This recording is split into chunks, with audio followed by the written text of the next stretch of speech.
Hello viewers, I am Kanak and welcome to my channel Very Steady Eat. Today I am going to show you Medu Vadas. Medu Vadas are traditionally South Indian cuisine which are served as main course, side dish or even as a snack.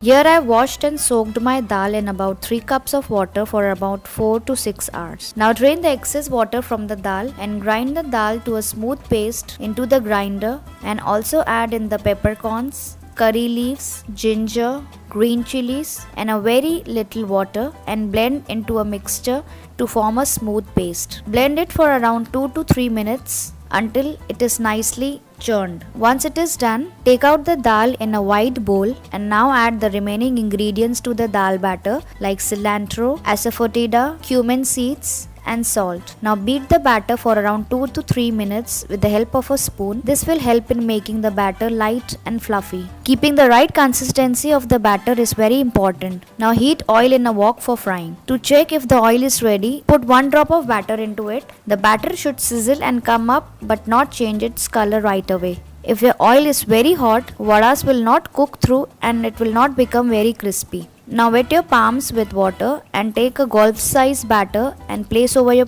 palm. Flatten to make it a round shape and make a hole in the center of it. It should look like a donut shape. Now slowly slide the vada into the hot oil.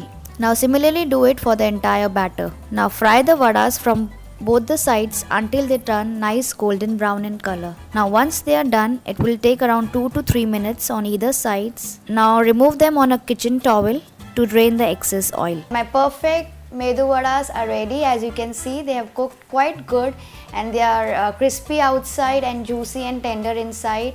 Do try it and let me know how it turned out in the comment section below. Also hit the like button and do subscribe to my channel Ready Steady Eat for more such lovely recipes.